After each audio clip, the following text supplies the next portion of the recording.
우리 모두는 은혜를 받은 자입니다. 은혜는 하나님의 선물이에요. 에베소서 2장 8절에 그리 말씀하시고, 그래서 이 은혜라는 단어는 사도행전 곳곳에 기쁨으로, 감사로, 또는 칭찬으로, 나눔으로 표현되어 있습니다.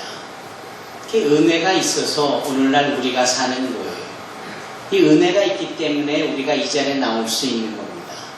하나님의 은혜가 있기에 저도 이 자리에서 하나님의 말씀을 함께 나누는 신분이 되었고, 은혜가 있기에 우리 모두가 세상 가운데 있지만 어둠의 자녀가 아닌 하나님의 자녀가 되고, 우리 주님의 은혜로 인하여서 우리가 이처럼 가정을 꾸리고 여러 자녀들과 세대를 이어가는 신앙의 명가의 주인공들이 되어줄 수 있었던 겁니다. 이게 다 은혜입니다. 이 은혜가 얼마나 크고 놀라운지요. 그래, 항상 우리의 입을 열어서 고백하고 또 고백하기를 우리는 은혜 받은 자다 라고 말하는 이 부분이 늘 있어야 합니다. 주님의 은혜, 이것보다 더 귀한 것은 없습니다. 오죽하면 Amazing Grace라는 그 노래가 믿든 믿지 않든 모든 자들이 알고 있는 찬송가로 여겨지겠습니까? 그 Amazing Grace의 가장 핵심은 은혜예요. 한없이 하나님께서 조건 없이 값없이 주시는, 가치가 없다라는 것이 아니라 가격을 매길 수 없는 그렇게 엄청난 그 은혜, 그것이 바로 우리를 살게 합니다. 그래서 왜 사냐고 물을 때 그 은혜가 왜라는 것에 대한 이유가 될 수 있어야 하고요. 어떻게 사느냐라고 할 때 그 은혜가 어떻게라는 것에 대답이 방법이 될 수 있는 겁니다. 무엇 때문에? 라고 물을 때 주님의 은혜가 그 인생의 목적이 될 수 있도록 설명할 수 있어야 하고 고백할 수 있어야 합니다. 은혜입니다. 은혜. 1990년대 초에 한국에서 가장 큰 선교대회가 열렸습니다. 그 선교대회 이름이 지코웨이였어요. 그 지코웨이에 정말 전세계 여러 지역에서 수고하고 애쓰는 충실한, 성실한 주님의 종들이, 선교사님들이 초대되어져 왔습니다.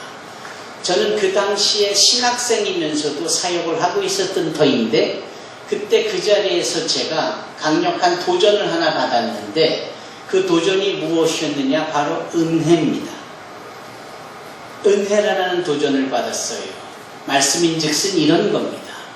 저 홍콩에 슬럼가가 있는데, 이 슬럼가라는 것은 지저분하고 더럽고 위험하고 누구나 가기를 꺼려할 만큼 고립되어져 있는 그러한 지역을 슬럼 에어리어라고 해요. 슬럼가.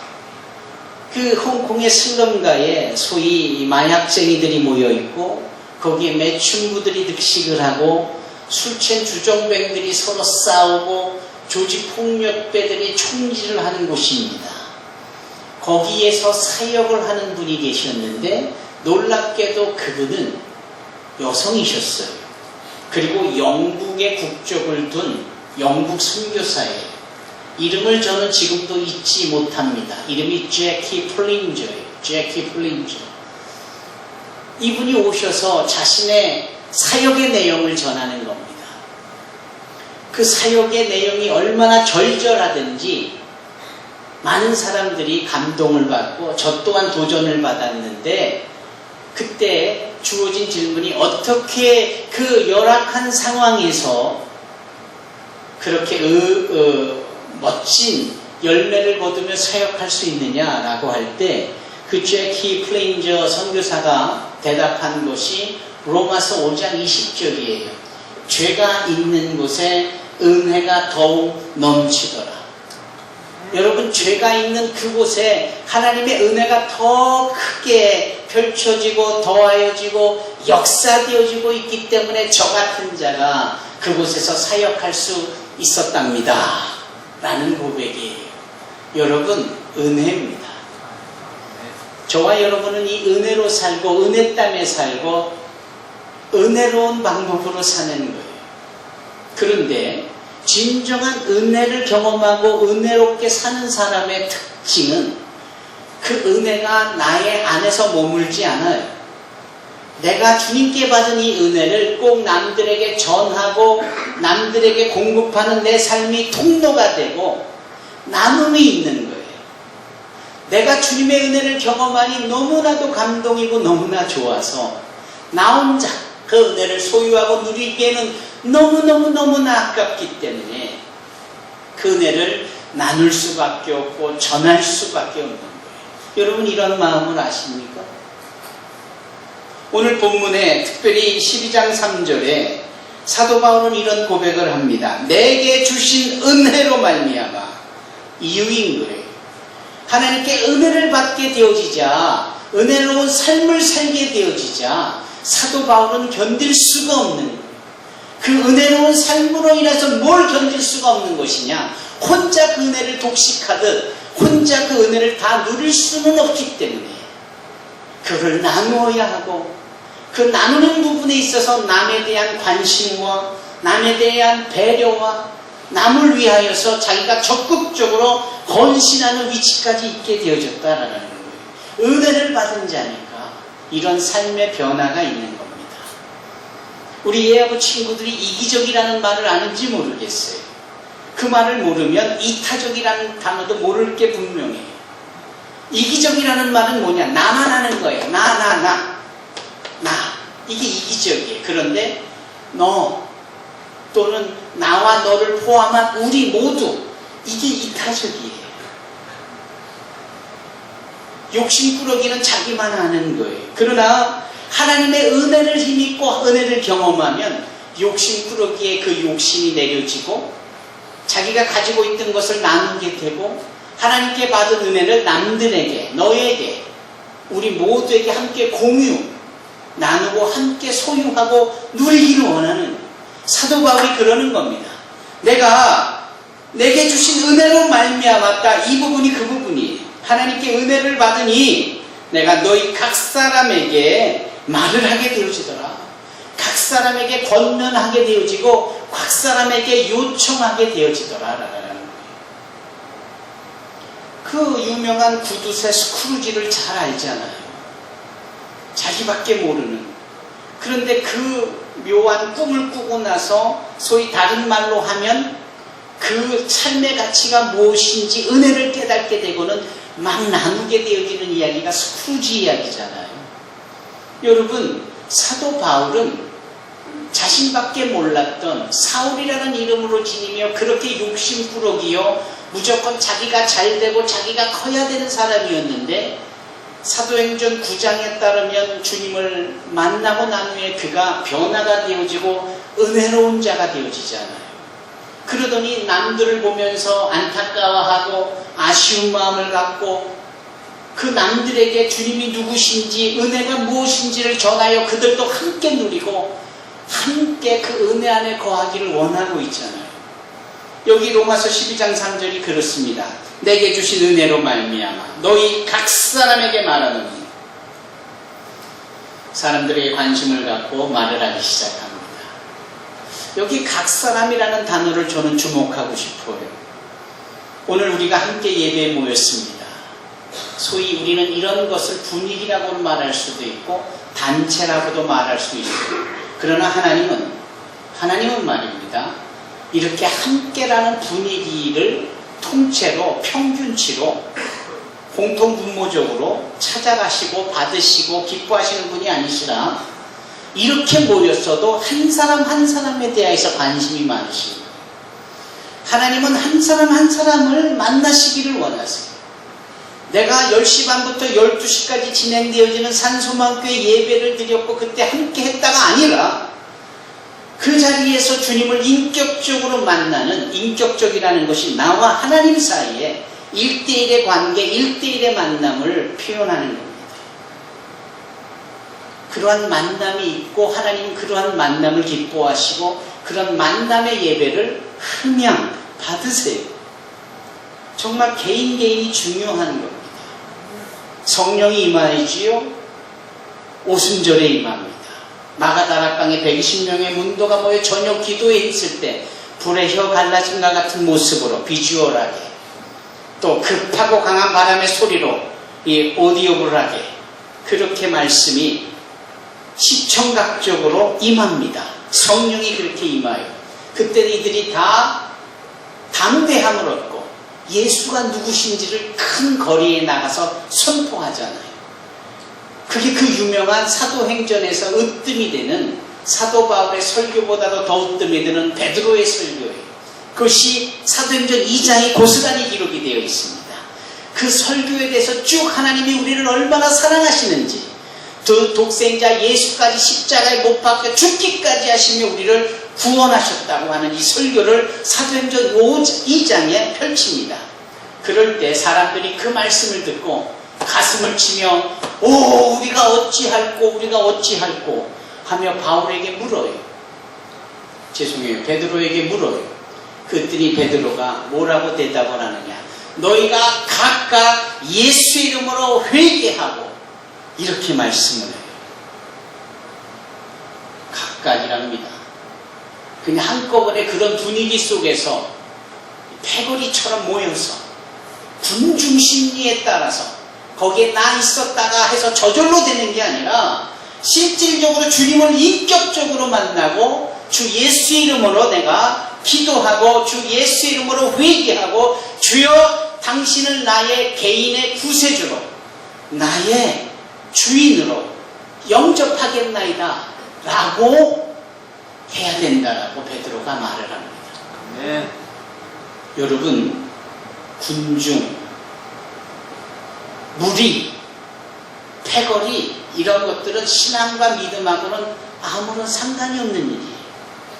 내가 홀로 있어도 어디에 있어도 내가 하나님과 분명한 관계를 맺으면 거기에 외계의 역사가 일어나고 거기에 은혜가 더해지는 역사가 일어나고 거기에 구원의 충만한 은총이 더하여지게 될 줄로 믿습니다. 네. 요셉을 보세요. 요셉. 그 요셉은 창세기에 알려진 바대로 그 야곱의 아버지의 또 다른 형들과 함께 있던 가정에서 속가내듯 홀로 빼져서 애굽의 노예로 팔려가고 애굽에 홀로 가게 되어지잖아요. 아무런 연고가 없는 호롤단신으로 거기다가 누명까지 씌워서 감옥에 갇혀야 되는. 그런데 이 홀로 내동그라진 이 요셉은 그 홀로 있는 상황에서 하나님과 함께하고 있다는 것을 믿었어요. 아니 성경은 그 요셉에게 하나님이 함께 하셨다라고 말씀하시고 하나님께서 요셉과 함께 하시니 그가 형통했다라고 말씀하세요. 한 가지 더 하나님이 그에게 함께 하시고 인자를 더하시니 그가 형통하여졌는데 사람들이 그것을 인정하기 시작해요. 보디발이 인정을 하게 되고 간수장이 인정을 하게 되고 심지어는 애굽의 왕 바로가 인정을 합니다. 혼자인 요셉에게 수많은 사람들의 인정, 수용이 뒤따라요. 왜죠? 그는 어디서든 혼자 있지만 하나님과 함께하고 하나님과의 면전의식과 대면의식이 있었다라는 것을 분명히 알고 있었기 때문이에요. 그래서 보디발의 아내가 유혹을 해도 그는 내가 어찌 하나님의 목전에서 죄를 지을 수 있겠느냐 하고 그 자리를 떠나지. 그냥 떠납니까? 그 여자가 유혹하느냐고 겉옷을 잡으니까 겉옷이 벗겨지잖아요. 그랬더니 겉옷을 벗어진 채로 달아났다고 하잖아요. 그게 대단한 걸까요? 대단합니다. 왜냐하면은 그 당시에 대부분의 사람은 모든 재산이 자기 겉옷 하나가 다예요. 겉옷이 없으면 저녁에 춥게 자야 하고 겉옷이 없으면 벌거벗은 채 사람들에게 수치를 당해야 해요. 겉옷은 자기의 재산의 일호여야 합니다. 그것까지도 포기하면서 자기를 지킬 수 있었던 것은 홀로이나 홀로가 아닌 그것이 바로 하나님이 함께 해주셨다라는 거예요. 여러분, 홀로 신앙생활을 영위하는 것 이것이 얼마나 우리에게 강력하게 요구되어지는 것인지.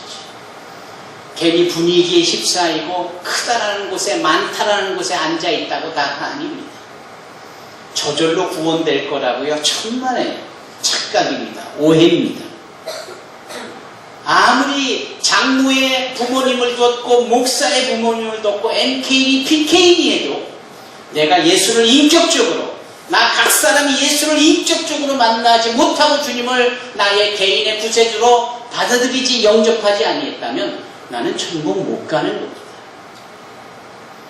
에스겔서에 보면 다니엘, 욥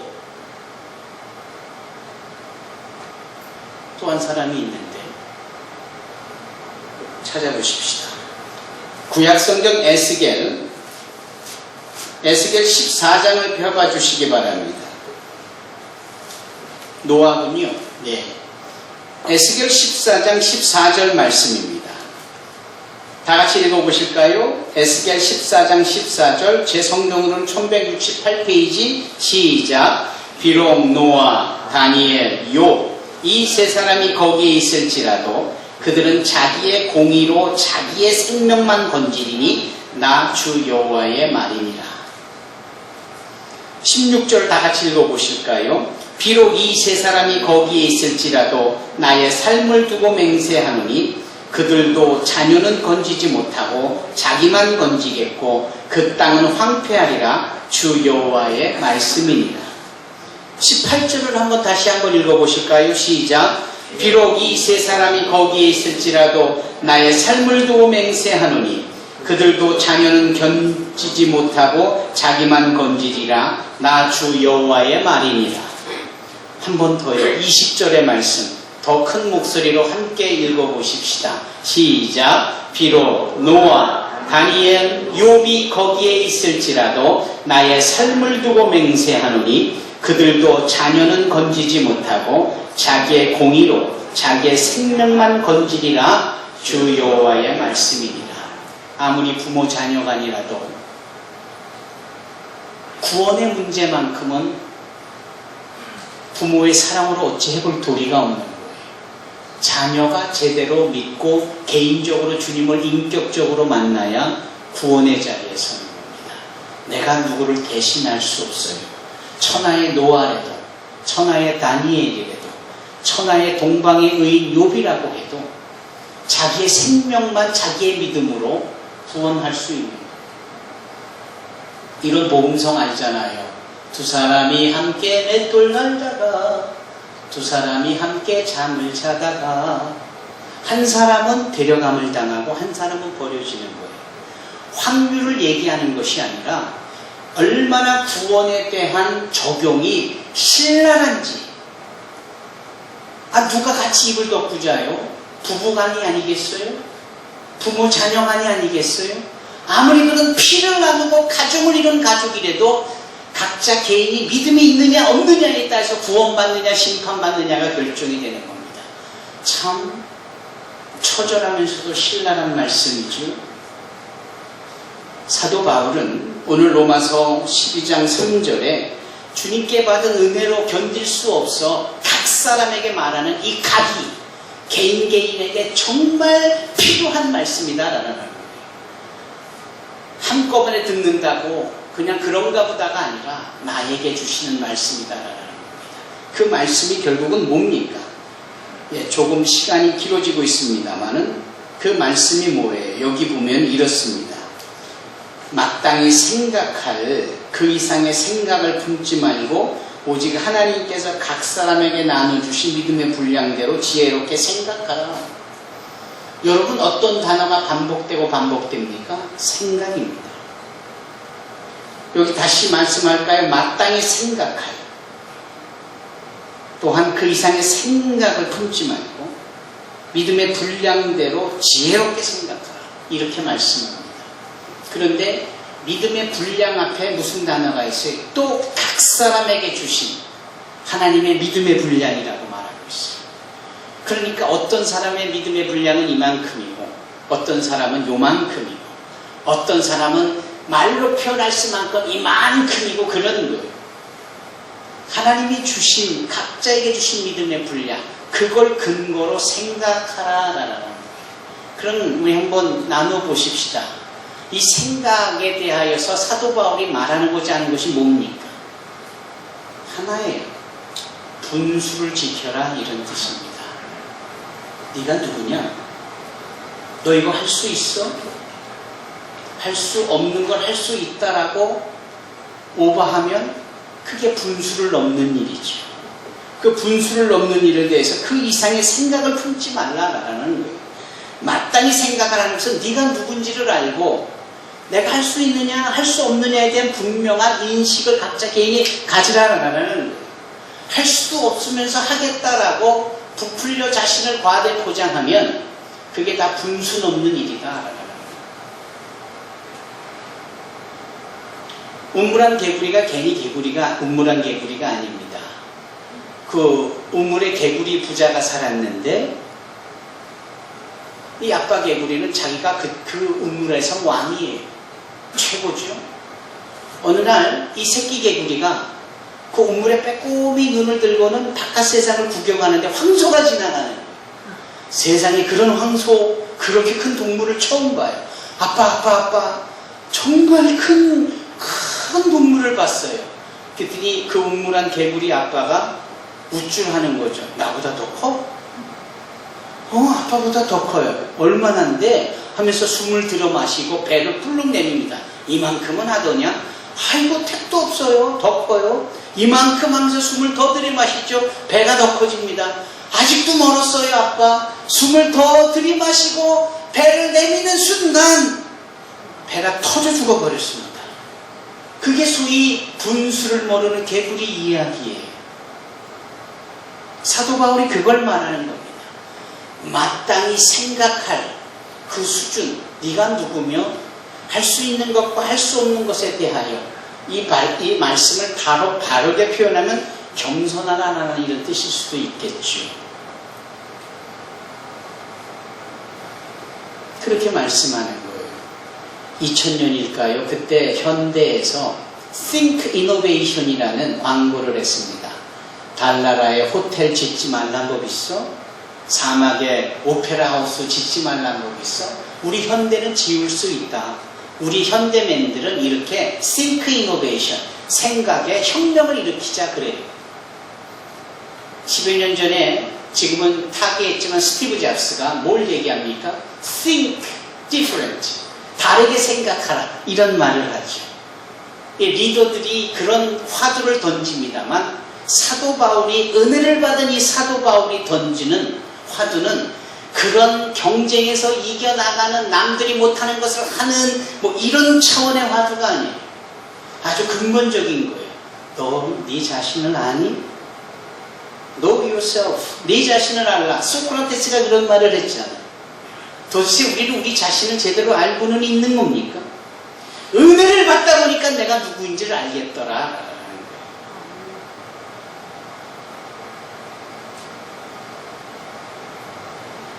사랑하는 성도 여러분, 생각이란 단어가 두 번에 거쳐서 나오는데 마지막으로 나오는 단어는 어떤 생각입니까? 3절에 이렇게 말씀하세요. 지혜롭게 생각하라. 근데 그 앞에 오직 하나님께서 각 사람에게 나누어 주신 믿음의 분량대로 지혜롭게 생각하라. 그래, 내가 나를 보니 I am nothing. 아무것도 아니야. 아무것도 할 수 없는 존재라는 것을 알았어요. 그런데 은혜로 말미암아 하나님께서 우리에게 믿음을 주시니까 그 믿음을 갖게 되어지니까 내가 이것도 하고 저것도 할 수 있게 되어지더라. 이게 지혜로운 생각이에요.